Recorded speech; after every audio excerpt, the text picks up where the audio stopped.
श्री शिवाय नमस्ते दोस्तों, हर हर महादेव। कैसे हैं आप? आज का दिन बहुत ही विशेष और बहुत ही खास है दोस्तों। आज है देव उठनी एकादशी, जो कि भगवान विष्णु 4 महीने के बाद अपनी निंद्रा से जागेंगे और अपनी सृष्टि का, पूरी सृष्टि का कार्यभार संभालेंगे। दोस्तों, आज के दिन तुलसी विवाह का भी बहुत ही विशेष महत्व होता है। जो लोग तुलसी जी का पूजन करते हैं, तुलसी माँ का पूजन करते हैं भगवान विष्णु हरि के साथ में, तो उनके घर में कभी भी कोई कष्ट नहीं आता, रोग नहीं आता, बीमारी नहीं आती और धन संपदा हमेशा उनके यहाँ भरी रहती है। दोस्तों, पूज्य गुरुदेव पंडित प्रदीप मिश्रा जी की कथा से सुन करके, समझ करके बहुत ही सुंदर से मैं 4 उपाय लेकर के आई। देव उठनी एकादशी के दिन शाम के समय पर आपको एक दीप प्रज्वलित जरूर करना है और एक दीप आपको मंदिर में, किसी भी मंदिर में आपको प्रज्वलित करना है। किस प्रकार से करना है और कैसे करना है, चलिए जानते हैं।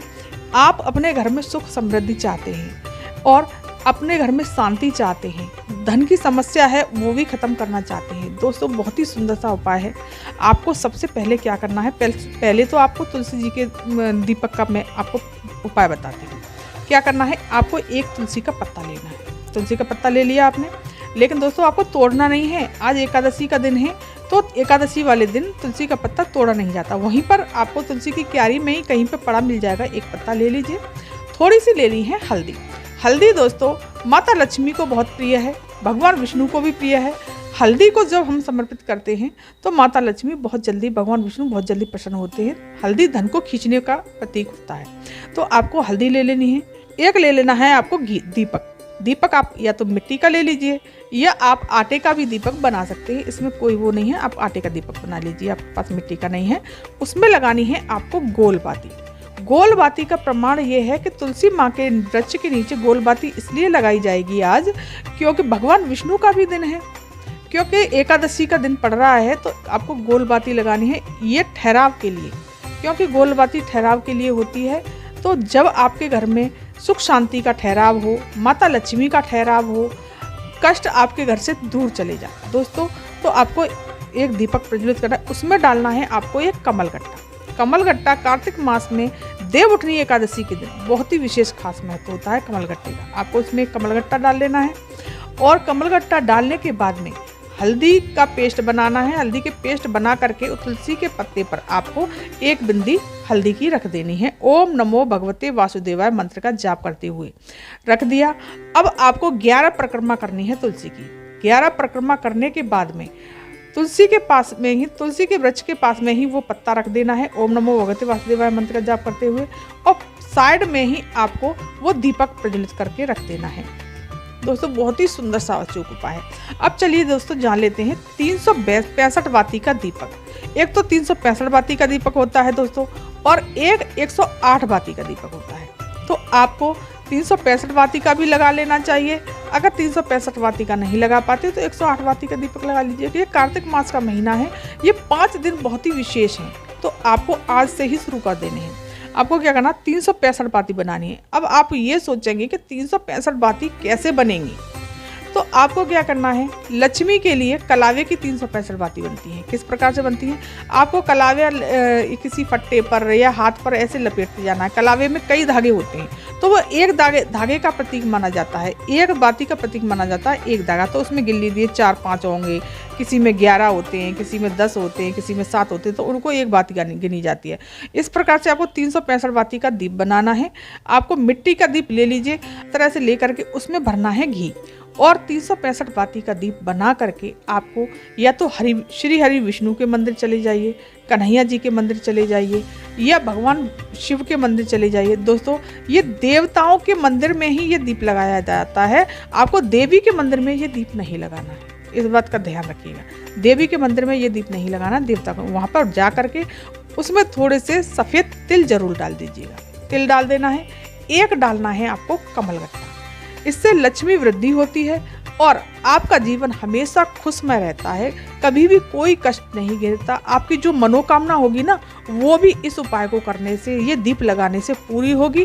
सारा साल आपका बहुत अच्छा बीतेगा। 365 वाती का दीप की मान्यता इसलिए भी है दोस्तों, क्योंकि साल में 365 दिन होते हैं, तो एक एक दीप हम, ऐसा होता है कि कभी दीप जला पाते हैं, कभी नहीं जला पाते भगवान के सामने।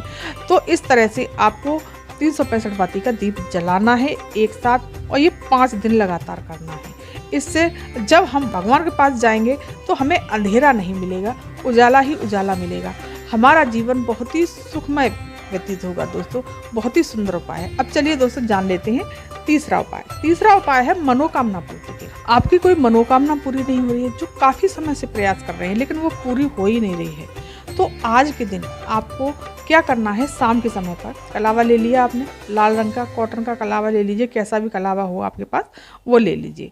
और आपको लेना है 1 रुपए का सिक्का। अगर 1 रुपए का सिक्का नहीं है, कितने भी रुपए का सिक्का हो, 5 रुपए का हो, 10 रुपए का हो, वो ले लेना है। वो कलावा माता तुलसी के ऊपर 5 बार इस तरह से मैं बता रही हूँ, इस तरह से रख देना है, मतलब चुंदरी की तरह से उड़ा देना है 5 बार।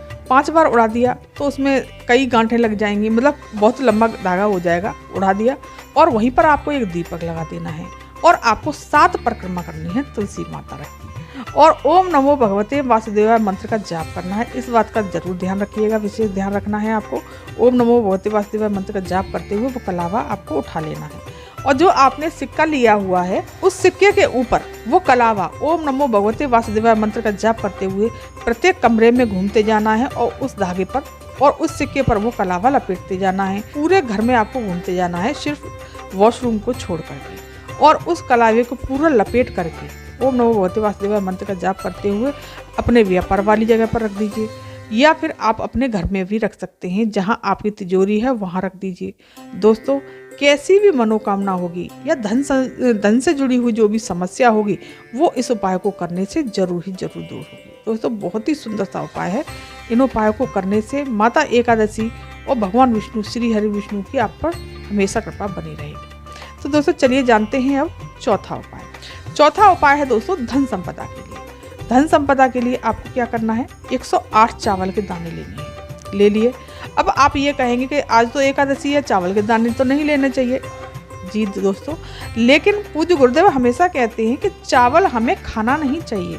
चावल को हम समर्पित कर सकते हैं, चावल का हम उपाय कर सकते हैं, चावल को हम छू सकते हैं, इसमें कोई दोष नहीं लगता, लेकिन चावल को खाना नहीं है। आपको चावल के 108 दाने ले लेने हैं। उस पर आपको हल्दी से वो चावल के दाने पीले कर लेने हैं। पीले कर लिए और आपको शाम के समय पर माता लक्ष्मी के सामने बैठ जाना है। प्रदोष काल के समय पर माता लक्ष्मी के सामने बैठना है और पीले कर एक दीपक लगाना है। उसमें डालना है आपको 1 कमलगट्टा और 1 रुपए का सिक्का। उसी दीपक के अंदर 1 कमलगट्टा 1 रुपए का सिक्का डालना है और लंबी बाती का आपको दीप लगाना है। लगा दिया और माता लक्ष्मी के सामने आपको बैठ जाना है और 1 कटोरी वहीं पर रख लेनी है। फिर आपको एक चावल का दाना माता लक्ष्मी का मंत्र जाप करते हुए ओम श्री नमः, ओम श्री नमः, ओम श्री नमः, या माता लक्ष्मी का कोई भी आपको मंत्र याद हो उसको करते हुए आपको वो चावल का दाना एक उस कटोरी के अंदर डालते जाना है और प्रणाम करना है। माता लक्ष्मी से झोली फैला करके प्रार्थना करनी है कि आप, हे माँ, मेरे घर में सदा सदा के लिए विराजमान होइए। भगवान विष्णु आज 4 महीने बाद योग निद्रा से जाग रहे हैं, तो उनके साथ आप मेरे घर में सदा के लिए विराजमान हो जाइए। तो दोस्तों, इस प्रकार से ये उपाय करना है। फिर चावल के दाने आपको उठा करके किसी भी वृक्ष के नीचे डाल देने हैं। दूसरे दिन डाल दीजिए। चावल के दाने किसी वृक्ष के नीचे डाल देना है और दीपक जब आपका ठंडा हो जाए तो उसमें से कमलगट्टा और वो 1 रुपए का सिक्का निकाल करके अपनी तिजोरी में रख दीजिए। दोस्तों, बहुत ही सुंदर उपाय हैं।